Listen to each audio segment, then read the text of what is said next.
The retreat of General Sir John Moore's British Army through the Galician mountains in 1808 and 1809 was one of the most grueling marches in the Napoleonic Wars. It may not be as famous as the flight of Napoleon's Grand Army from Moscow, or as deadly, but it must have been equally harrowing for the individual soldiers involved in it. The march from Sahagun to Corunna was about 250 miles on bad roads in the dead of winter, making the British retreat an impressive feat of endurance. For 3 weeks, the British soldiers faced unimaginable hardships, from fighting in heroic rearguard actions against pursuing French cavalry to enduring bitter cold and horrendous weather. Men froze to death and slipped off icy precipices, while oxen and mules perished from exhaustion. Shoes quickly wore out on the stony tracks, and uniforms became ragged, providing little warmth or protection against squalls of chilly sleet and rain. A British rifleman called Benjamin Harris wrote that, "There was now no endeavour to assist one another after a fall, it was every one for himself, and God for us all."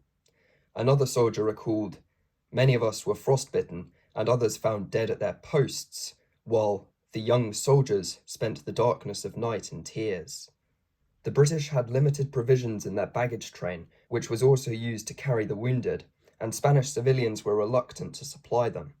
As a result, the mutinous soldiery often lost discipline and took out their frustrations on the local populace. In the words of the French Emperor Napoleon Bonaparte, the British have carried off everything and then maltreated and beaten the inhabitants. Pillaging was widespread. At Bembibre, many of the redcoats got so drunk on Spanish wine they had to be left behind to be rounded up or sabred by enemy dragoons. Moore's army may have been entirely destroyed if it hadn't been for the valiant efforts of the British rearguard. This was made up of hussars and Colonel Crawford's Light Brigade, including the light infantry and the 95th Rifles. In one rearguard action, legendary rifleman Thomas Plunkett shot dead Marshal Colbert, general of the French cavalry. Nevertheless, hundreds of British stragglers were taken prisoner by the pursuing French cavalry, and 500 lame horses had to be shot. From Astorga, Crawford's Light Brigade withdrew to the port of Vigo in order to secure the route in case it was needed for evacuation, and to cover Moore's flank from Ney's troops advancing north. On the 6th of January, Moore decided retreat to Corunna was the only option for his main army. In total, a staggering 5,000 British soldiers died on the march. By the 11th of January 1809, the tattered British army arrived at Corunna on the coast of northwest Spain. There the British would await their evacuation by the Royal Navy and prepare to hold off Marshal Soult's forces, resting and resupplying. But why was General Moore's army on the retreat in the first place? What had gone so badly wrong for the British? The Napoleonic Wars were preemptive strikes by the French in order to preserve their republic from the threatening royal powers of Europe. Napoleon also wanted to create a French empire that would dominate Europe. Depending on the country under attack, Napoleon's Grand Army was seen as a force of liberation or invasion. The Iberian theatre of this Napoleonic conflict, spanning from Russia to Egypt, was known as the Peninsular War. In Spain, Napoleon sought to put his brother, Joseph Bonaparte, on the throne by turning on his former allies. The Spanish royalty was ousted in 1808, and the Grand Army set to crushing resistance to French rule. Napoleon called the Peninsular War the Spanish Ulcer because it involved a never-ending guerrilla war against the Spanish people, partisans, which drained France of manpower and resources. Anglo-Portuguese armies assisted the Spanish in their efforts to expel the French. In late 1808, General Sir John Moore was the commander of 23,000 British troops in Lisbon. Moore quickly found his army in a predicament on arriving at Salamanca. The Spanish armies had already been vanquished, French troops had captured Burgos, and Madrid fell soon after. Moore's army was now in danger of being trapped by numerically superior French forces. On the 21st of December, 400 men of the 15th Hussars made a lightning strike on 800 French cavalry. 20 French horsemen fell victim to the razor-sharp sabres of the Hussars, with over 300 being taken prisoner. Although the Battle of Sahagun was a resounding British victory, Moore had no option other than to retreat, as Marshal Soult's French army closed in. This is how we end up with the British army desperately retreating through the snow-swept mountains of Galicia to Corunna on the Spanish coast.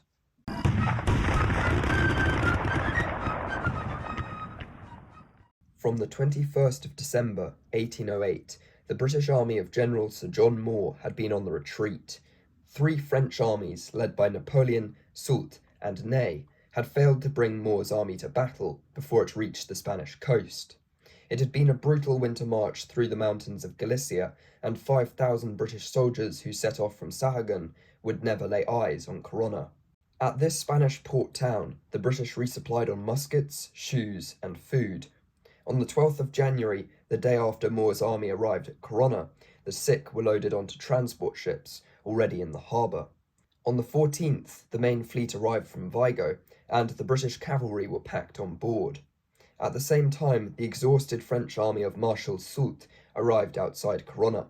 The days prior had allowed the British time to recuperate from their immense exertions over the last 3 weeks. A lot of spare munitions were destroyed by the British to prevent their capture by the French following their evacuation. The British stand at Corunna would be a rearguard action, an attempt to hold off the French before sailing away.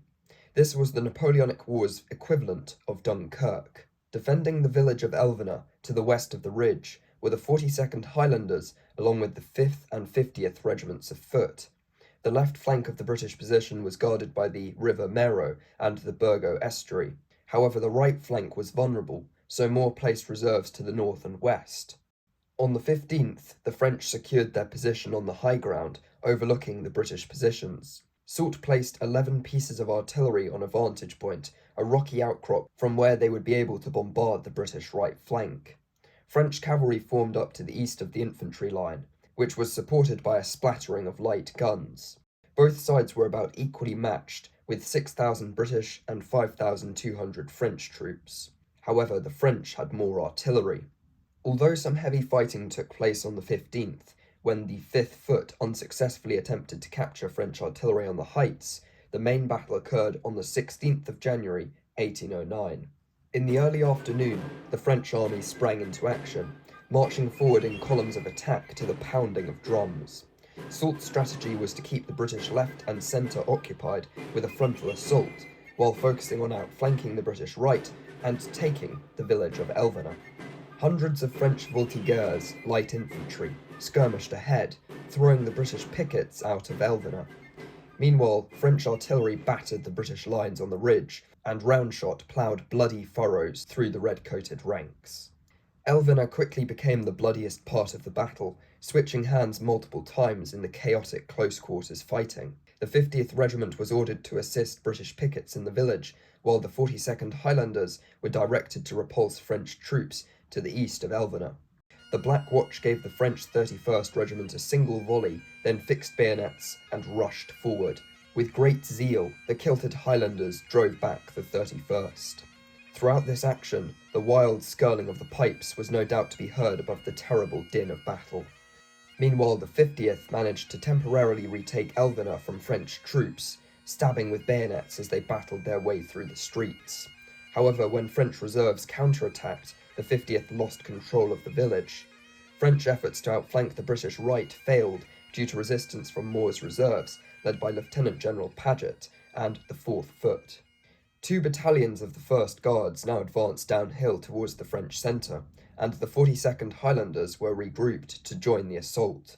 The broken ground was strewn with gorse, rocks, and stone walls, providing cover but also hindering formation fighting. This meant the Battle of Corunna was a swirling and chaotic bloodbath. Moore personally led his men and shouted words of encouragement, earning his soldiers' respect. However, this bravery also spelled Moore's doom, being hit by a cannonball which blew off his left shoulder and mangled his arm. In immense pain, but still conscious, Moore lived for several hours and was pleased to hear Elvena was once more in British hands and that the French were withdrawing. French cavalry proved useless on the broken ground, and the dragoons had to fight dismounted. By nightfall, Soult's army had withdrawn from the battlefield. Both sides had taken a heavy mauling, with 600 to 700 French casualties and 900 British casualties. 200 to 300 French soldiers had been taken prisoner, including a group of voltigeurs who had taken up a defensive position inside the church of Elvena. Ultimately, the Battle of Corunna was a tactical British victory, with Soult having failed to destroy Moore's army. Instead, the French could only lick their wounds and fire a few cannon shots as the British boarded their ships and sailed away. However, the campaign was a strategic French victory, having defeated the Spanish armies and left the British with no option other than to retreat. 2 Spanish regiments who remained in Corunna as a rearguard surrendered to Soult, and a huge amount of munitions were captured by the French. While the British press dubbed Corunna a shameful disaster, Soult was full of nothing but admiration and respect for Moore. In fact, the French even built a monument to honour their fallen opponent.